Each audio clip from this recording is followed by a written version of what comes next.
안녕하세요. 춘천 한마음교회 최창석입니다. 저는 술로 가족에게 아픈 상처를 준 망나니였습니다. 게다가 믿음까지 잘못되어 죄를 죄로 여기지 않고 오히려 말씀으로 합리화시키며 살아왔는데요. 이런 저에게 부활하신 예수님께서 찾아오셔서 주인 되어 주시고 사명자의 삶을 살게 하신 간증을 나누고자 합니다. 저희 큰 형님은 막걸리 공장 공장장이셨고 막걸리를 잘 만들어 전국에 알리는데 크게 공헌했어요. 국풍 80 막걸리 경진대회에서 이동 막걸리를 전국 2위로 끌어올리는 좋은 성적을 내기도 했습니다. 그러나 우리 집안의 적은 술이었어요. 제가 대학 4학년 때 작은 형님이 오토바이 음주사고로 돌아가셨고 큰 형님도 음주 교통사고로 돌아가셨어요. 형님들의 장례식을 치를 때마다 어머님은 쓰러져 몸부림치며 통곡을 하셨고 저에게도 큰 슬픔으로 다가와 함께 통곡하며 울었어요. 어머님의 슬픔과 통곡은 형님들의 죽음보다 제 마음을 더 아프게 했지만 어머님의 아픔과 괴로움을 알면서도 저는 계속 술을 마셨고 술에 취하면 저를 사랑하는 사람들의 마음에 상처와 고통을 주었습니다. 저의 생활은 모두 술과 연관되었는데요. 술래기 당구치기, 술래기 탁구치기, 술래기 볼링치기, 술래기 장기 바둑두기, 그리고 노래방에 가서 노래를 부르면서도 술래기를 했고 여행을 가도 술, 등산을 가도 술, 철렵을 가도 술, 모든 일에 술이 함께 했어요. 한 번은 술에 취해 걸어가다가 낭떠러지에서 떨어져 얼굴을 다쳐 더운 여름에 마스크를 하며 한 달을 지내기도 했고 또 술에 취해 쓰러져 길에서 자기도 했어요. 저희 부부는 학교 교사인데요. 결혼 전에 아내와 함께 데이트를 하며 뚝방길을 걷고 있었는데 아이들이 돌 위에 최창석 술 주전뱅이 낙서를 해놓은 걸 보았어요. 무척 부끄러웠습니다. 그때 저희 학교에는 술귀신 1, 2, 3가 있었는데 그 중에서 저는 술귀신 넘버 1이었습니다. 아내는 저 때문에 많은 상처를 받았어요. 아내를 만나 교회를 다니기 시작했고 7개월을 사귄 뒤 우리는 결혼을 했어요. 행복할 것이라고 생각한 결혼 생활은 첫날부터 술로 인해 싸움이 일어났고 우리는 자주 부부싸움을 했어요. 서로 지지 않으려고 나쁜 고집과 나쁜 감정을 표현하면서 서로의 마음에 상처를 주었어요. 하루는 술에 취해 늦게 집에 들어갔는데요. 초인종을 눌렀지만 아내가 자고 있어 문을 열어주지 않자 유리창을 깨고 들어간 적도 있었고요. 또 집에서 혼자 술을 마시고 있는데 출산을 앞둔 아내가 여보 몸이 이상해 병원에 가야 할 것 같아 라고 하자 택시 타고 혼자 가라고 한 적도 있었고요. 또 아내가 말을 듣지 않는다고 냄비로 때려서 냄비가 우그러지기도 했습니다. 한 번은 너무나 심하게 싸워 이렇게는 못 살겠다 이혼하자 하는 아내와 함께 법원을 찾아갔는데요. 이것저것 준비해오라는 서류가 너무 많고 이혼 과정이 복잡해 그냥 살자고 한 적도 있습니다. 싸움이 있은 후에는 아내에게 미안한 마음이 들어 함께 교회에 나갔고 교회에 나가는 횟수가 점점 많아지면서 교회에서 여러 가지 일과 봉사를 했어요. 교회에 자주 다니니 술을 마실 수 있는 기회는 자연스럽게 줄어들었고 술 친구들과는 사이가 점점 멀어졌어요. 또 끊기 어렵다는 담배도 끊었고요. 생활 속에서 즐기던 잡기들도 점점 멀어졌습니다. 그러나 정말 해도 안 되는 것이 있었는데요. 술입니다. 술을 먹고 취하면 아내와 딸들에게 술지정과 함께 폭력을 사용했어요. 술이 깬 후에는 후회하면서 아내에게 잘못했다고 사과를 했고 각서도 썼고요.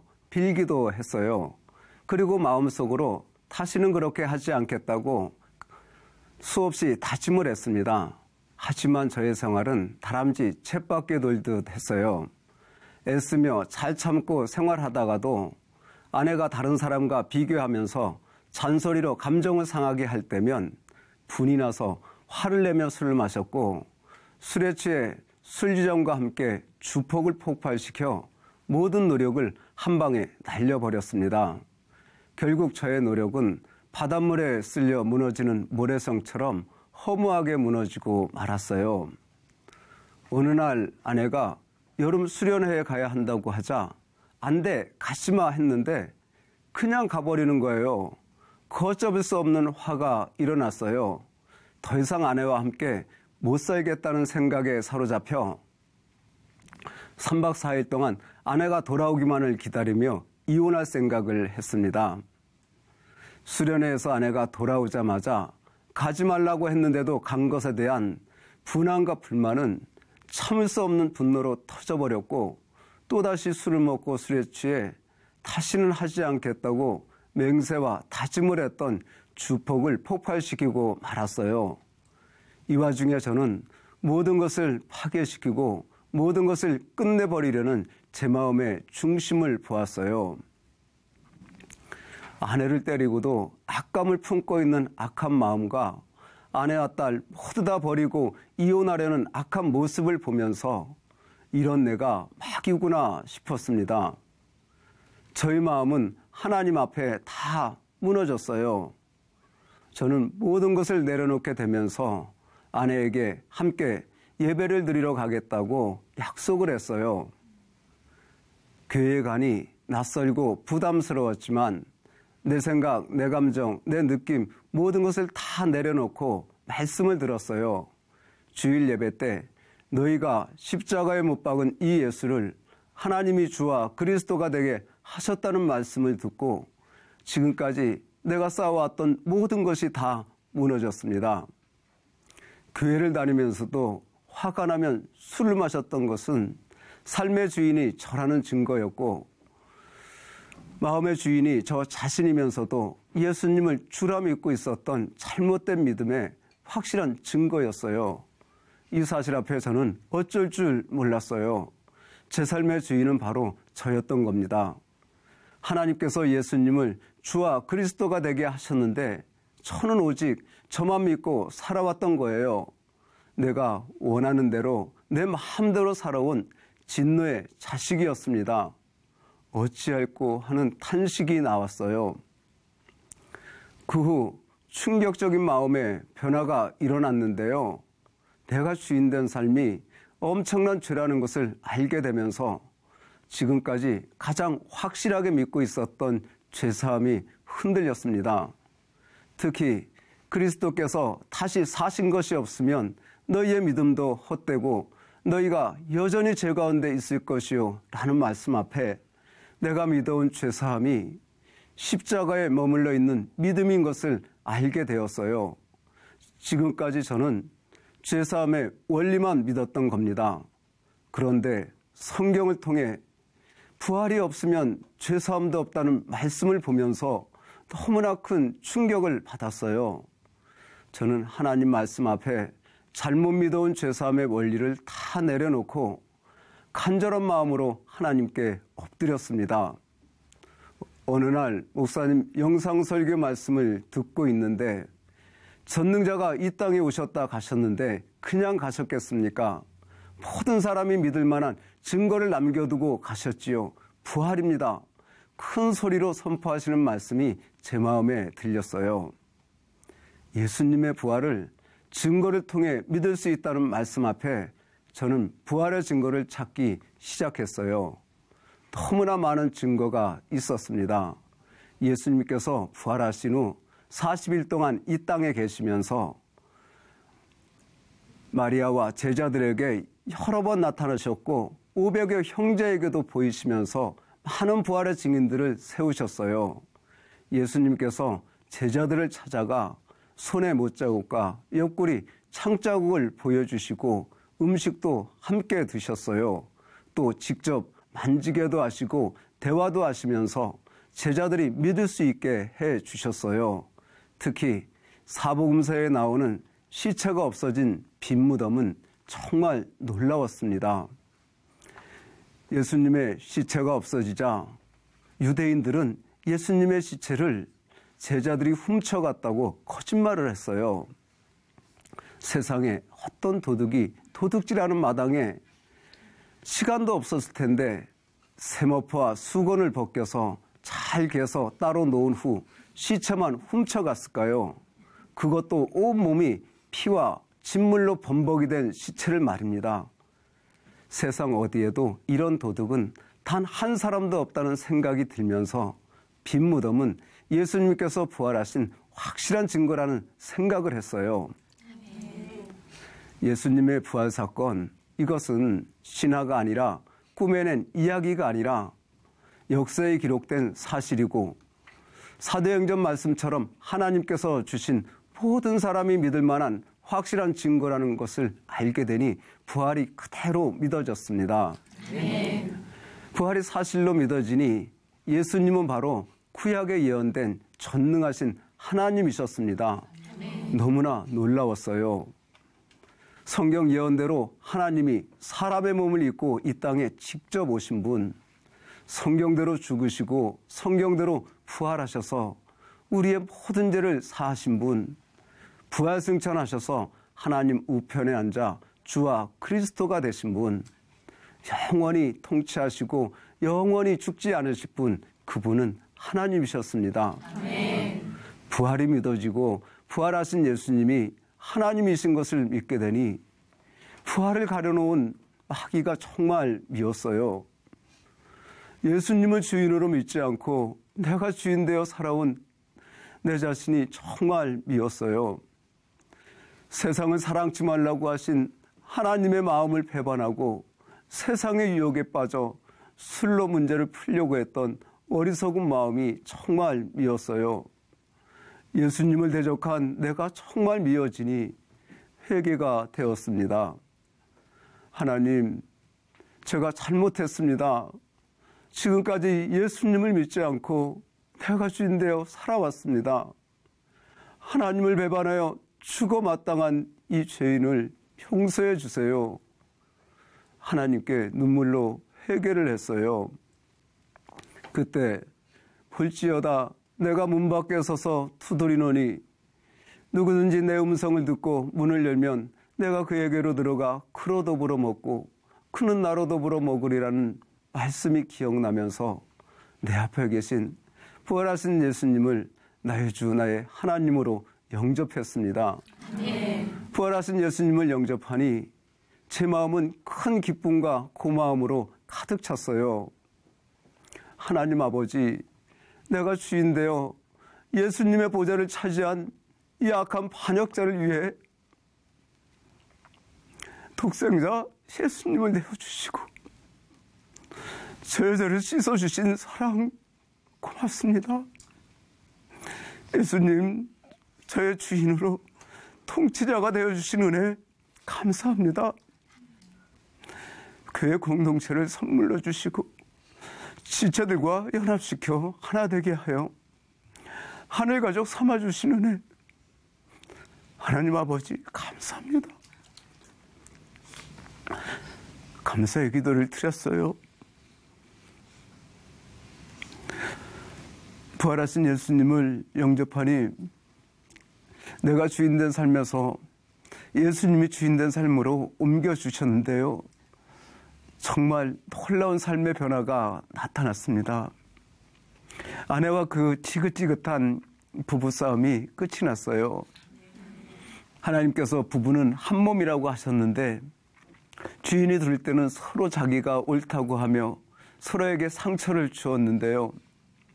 부활하신 예수님을 영접한 후에는 아내를 보는 것이 아니라 아내 속에 있는 나의 주, 나의 하나님을 보게 되면서 순간순간 굴복하게 되었고 술과 저의 오름으로 아내에게 상처를 주던 긴 싸움도 이제는 끝이 났어요.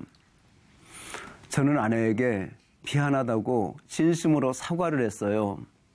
아내는 여보 고마워요 하며 정말 행복해 했습니다. 아내와 결혼한 지 23주년이 되는 날 큰 선물을 받았어요. 대학교에 다니는 큰딸과 작은딸이 교회에 나오겠다고 약속을 했어요. 또 문자로 아빠 요즘 술을 안 마셔서 너무 좋아요. 알콩달콩 잘 지내는 모습 너무 보기 좋아요.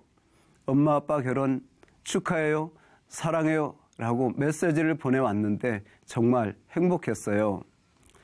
우리 부부는 기쁨이 넘쳐 흘렀고 커피숍에서 두 손을 부딪히며 우리는 그리스도의 사신 화이팅 하이파이브를 했습니다.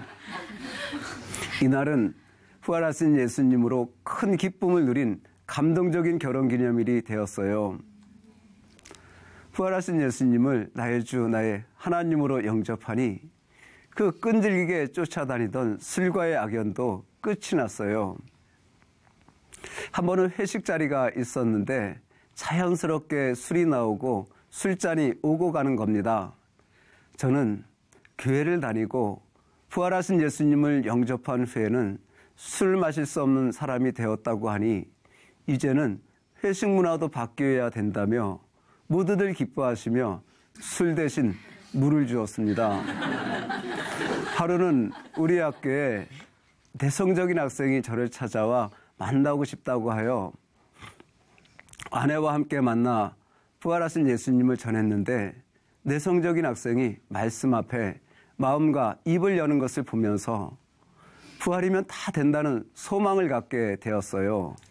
또 아내가 다니는 학교의 학생들에게 복음을 전했는데 학생들이 부활하신 예수님을 나의 주, 나의 하나님으로 영접하는 것을 보면서 너무나 기쁘고 즐거웠습니다. 저의 꿈은 부활하신 예수님께서 선물로 주신 교회 공동체와 한마음 한뜻이 되어 주와 복음을 섬기며 사는 것이 되었고요. 너희는 가서 모든 족속으로 제자 삼으라고 하신 말씀은 저의 사명이 되어 부활복음 전하는 증인이 되었습니다. 네. 이제는 생명보다 귀한 사명을 위해 달려 나가겠습니다. 네. 예수님 사랑합니다. 감사합니다.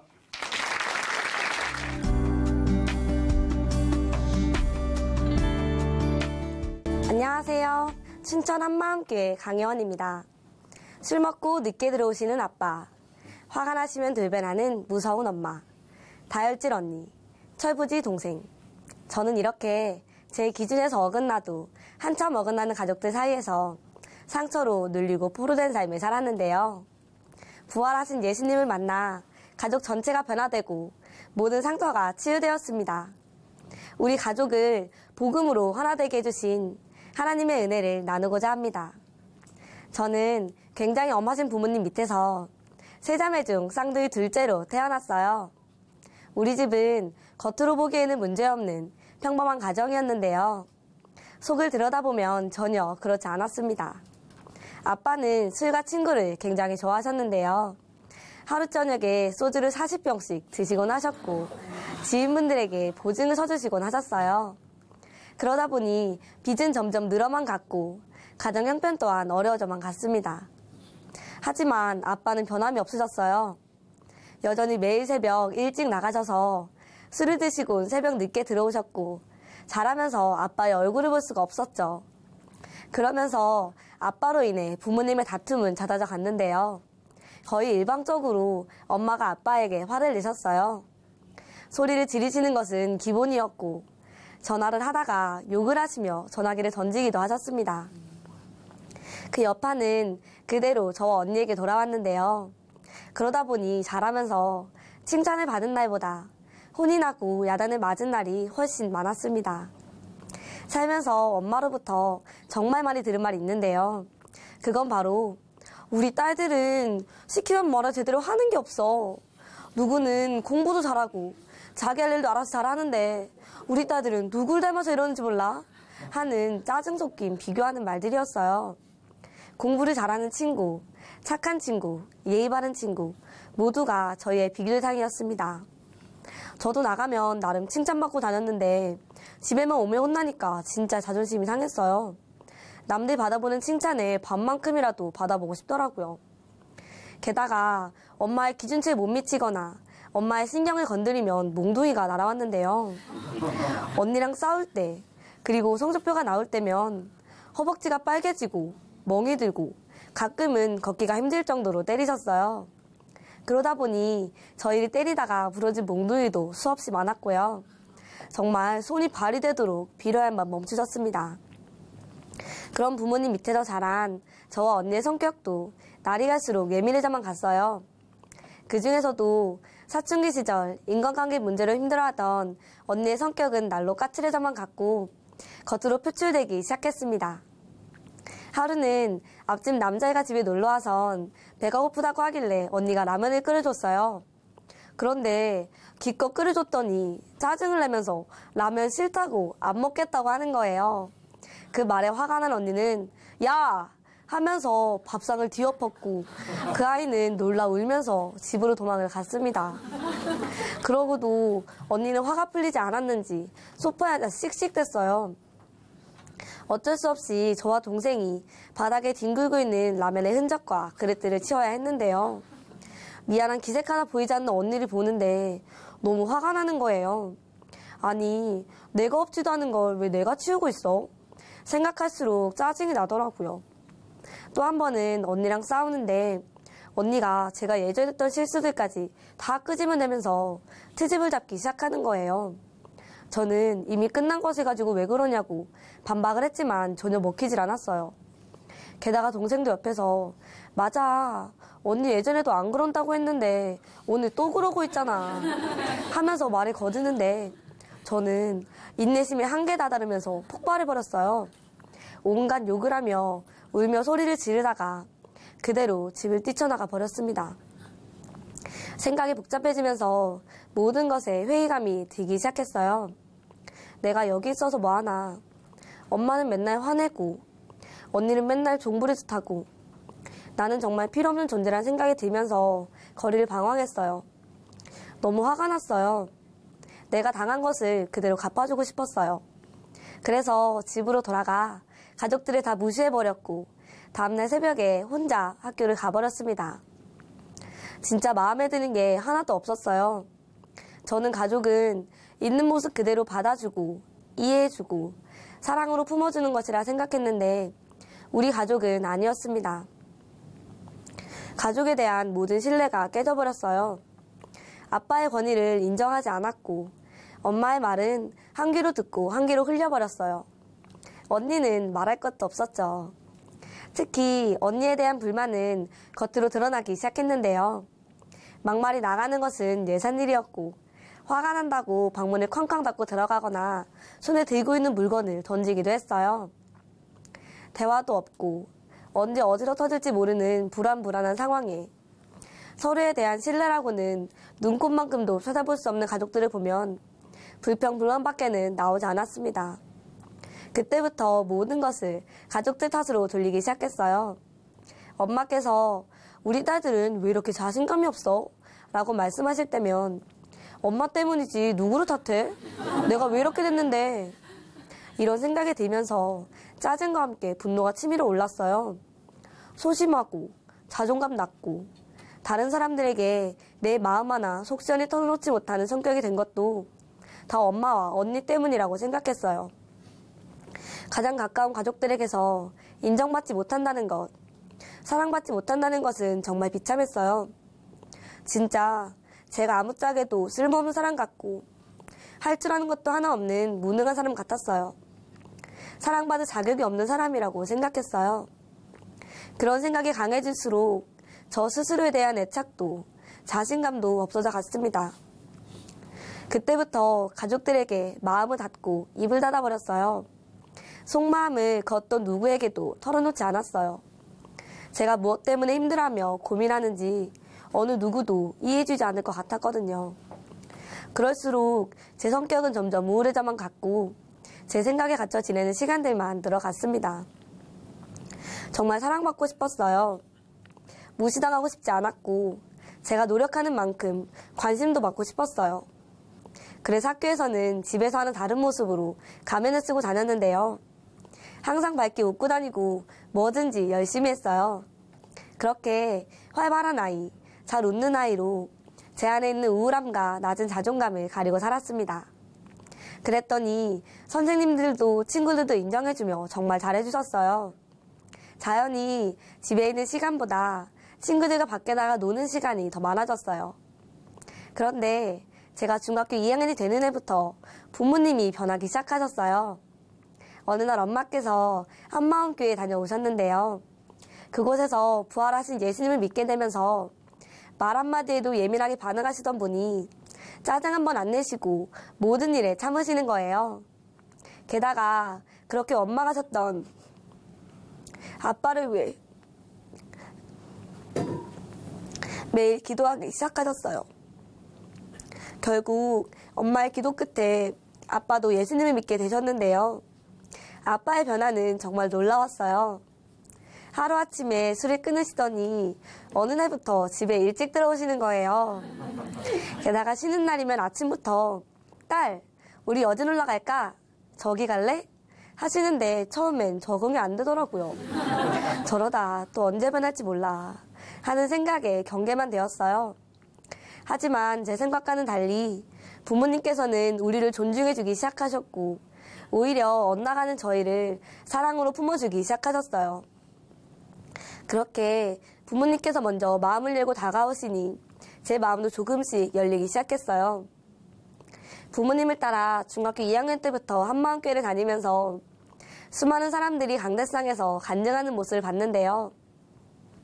학생들도 예외는 아니었어요. 중고등부 수련회 때마다 몇몇 아이들이 자신의 변화된 삶을 간증하곤 했거든요. 사실 처음엔 그냥 그런가 보다 하고 한 귀로 듣고 한 귀로 흘렸어요. 그런데 언젠가부터 나도 저 아이들처럼 변하고 싶다. 나도 살고 싶다. 하는 간절한 마음이 생기기 시작했어요. 그리고 고등학교 3학년 때 간절한 마음으로 중고등부 수련회를 참석하게 되었습니다. 분명히 똑같은 예수님의 부활에 대한 말씀들이었는데 제 귀에 말씀이 들리기 시작했어요. 보이지 않는 하나님, 보이지 않는 천국과 지옥이 실제로 있다는 거예요. 이 모든 것을 확증할 수 있는 증거가 바로 부활이라고 하셨어요. 부활. 이 단어가 제 귀에 선명히 들려왔어요. 이 땅에서 그 어떤 누구도 죽었다가 살아날 수 없는데 예수님만이 성경대로 죽은 자 가운데서 3일 만에 다시 살아나셨다는 거예요. 이것이 역사에도 정확히 기록이 되어 있었어요. 예수님이 진짜 부활하셨구나. 부활하신 예수님이 나를 만든 창조주 하나님, 나의 주인이시구나. 부활이 선명해지는 순간 모든 것이 선명해지기 시작했어요. 지금까지 들었던 말씀들이 하나로 연결이 되면서 살아계신 하나님 앞에 서게 되었습니다. 그리고 지금까지 이분 앞에서 제가 무슨 짓을 하고 있었는지가 보였어요. 하나님께서 그 독생자를 보내시면서까지 저를 살리셨는데 성경대로 부활하셔서 모든 것을 이루시고 하나님이심을 확증시켜 주셨는데 이분 앞에서 여전히 그 독생자를 믿지 않고 있었던 거예요. 그제야 왜 예수님을 믿지 않는 제가 지옥 갈 죄라고 하시는지 알았어요. 하나님을 버린 우리에게 그 아들까지 내어주셨잖아요. 그런데도 불구하고 예수님을 믿지 않는다는 건 하나님이 보실 땐 용서할 수 없는 죄였어요. 제가 얼마나 악랄한 죄인인지 인정할 수밖에 없었어요.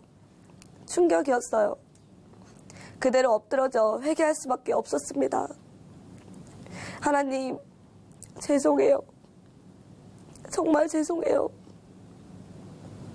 예수님 믿지 않았던 죄를 용서해 주세요. 다시는 내가 주인 되지 않겠습니다. 예수님, 제 마음에 주인으로 들어와 주세요. 예수님만이 나의 주, 나의 하나님이십니다. 그렇게 간절히 기도를 드리며 예수님을 제 마음의 주인으로 영접했어요. 그리고 부활로 예수님이 하나님이심이 선명해지니 하나님의 사랑이 제 마음에 그대로 부어졌는데요. 사실 처음엔 이해가 되지 않았어요. 내가 뭐라고, 나 같은 게 뭐라고 하나님이 이 땅에 오셨는지 이유를 모르겠더라고요. 그래서 기도하면서 하나님께, 하나님, 저 같은 애 그냥 죽게 두지 왜 살리셨어요? 라고 여쭈어봤는데요. 하나님이 자기 형상대로 사람을 창조하시고 이 말씀과 요한복음에 하나님의 자녀가 되는 권세를 주셨다는 말씀이 생각나면서 그 답을 찾게 되었어요. 하나님께서 저에게 이렇게 말씀하시는 것 같았어요. 효원아, 너는 내 생명을 주어도 아깝지 않은 너무나 귀한 자란다. 내 아들을 보낼 만큼 너를 사랑한단다. 그 한마디에 모든 것이 무너져 버렸습니다. 지금까지 단 한 번도 저 스스로를 사랑해 본 적도 만족해 본 적도 없는 저에게 전능자의 사랑 고백은 가슴 벅찬 말이었어요. 하나님의 사랑의 크기가 실제적으로 다가오는데 진짜 숨이 멎는 줄 알았습니다. 그렇게 제 마음에 하나님의 사랑으로 가득 채워지니 그동안 쌓여있던 열등감과 모든 상처가 사라지고 가족들에 대한 벽들이 허물어져 버렸습니다. 그제야 제가 왜 힘들었는지 알게 되었어요. 상황이 가족이 저를 그렇게 만든 것이 아니더라고요.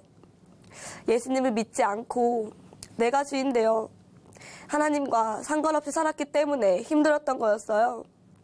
예수님을 믿고 나니 더 이상 저를 힘들게만 했던 것들이 보이진 않았습니다.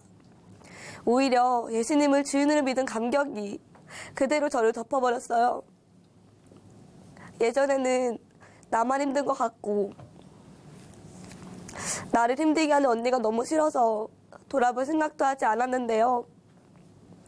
그동안 언니가 얼마나 힘들었을지 생각이 되면서 너무 마음이 아픈 거예요. 언니를 살려달라고 간절히 기도할 수밖에 없었습니다.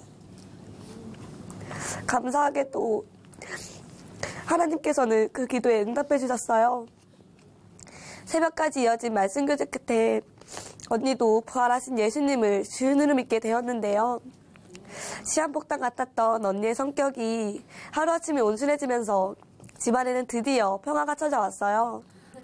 그리고 몇 년 뒤 막내 동생도 예수님을 주인으로 믿게 되면서 하나님께서는 우리 가족 모두를 어둠에서 빛으로 옮겨 주셨습니다. 아멘. 수련회가 끝난 후 처음으로 엄마와 진솔한 대화를 나누게 되었는데요. 예전에는 매일 싸우는 엄마 아빠도 싫고 내가 왜 이런 가정에 태어났는지 원망스러웠는데 지금은 아니라고, 모든 게 감사하다고, 우리를 끝까지 포기하지 않고 복음을 들을 수 있게 해주셔서 정말 감사하다고 그가 마음에 담아뒀던 말들을 전했어요. 그 얘기를 들으신 엄마는 너가 그렇게 힘들어하는지 전혀 몰랐다고 미안하다고 하시며 저를 꼭 안아주셨는데요. 그대로 엄마 품에 안겨 울어버렸어요. 그 모습을 보시던 아빠도 사랑했다 하면서 꼭 안아주시는데 처음으로 서로의 마음을 알게 된 시간이었어요. 그렇게 하나님께서는 가족들과 얽혀있던 모든 관계를 풀어주셨습니다. 우리 가족 모두가 하나님께로 돌아온 이후 집안의 분위기가 달라지기 시작했는데요. TV 소리 대신 대화 소리와 웃음소리로 채워지고 사랑이 흘러 넘치는 가정이 되었습니다. 한 번은 명절에 친척집에 가면서 찬양을 부르는데 기쁨이 임하면서 불이 붙은 거예요. 우리만의 찬양 집회를 하면서 찬양 인도자를 흉내내기도 하고 유치부 찬양을 부르며 율동도 하는데 너무 신나고 행복했어요. 꼬불꼬불한 길을 2시간 넘게 가는데 시간 가는 줄 몰랐습니다. 사실 그전에는 남들 다 챙기는 부모님 생신 한번 챙겨드린 적이 없어요. 예수님을 주인으로 믿고 난 후에야 부모님 생신을 챙겨드리기 시작했는데요. 한 번은 부모님께 교회 공동체 함께하는 파티를 해드리고 싶은 거예요. 주일 점심시간에 지체분들에게 알리고 함께 찬양을 부르며 파티를 하는데 너무 기뻤어요. 행복해하시는 부모님의 모습을 보는데 감격 그 자체였습니다. 지금 아빠는 교회 식당에서, 엄마와 저희는 주일학교 교사로, 동생은 중고등부 설교 말씀을 정리하여 홈페이지에 올리는 일로 각자의 위치에서 교회 공동체를 섬기고 있어요. 예전에는 부족한 모습밖에 보이지 않아서 판단하고 정죄하기만 했는데요. 이제는 교회를 세우는 일에 함께하고 있는 가족들의 모습을 보면 엄지손가락이 절로 올라갑니다. 지금 저는 대학교 캠퍼스에서 부활하신 예수님을 전하는 사명자로 살고 있는데요. 대학 4년 동안 하나님께서 정말 많은 영혼들을 보내주셨어요.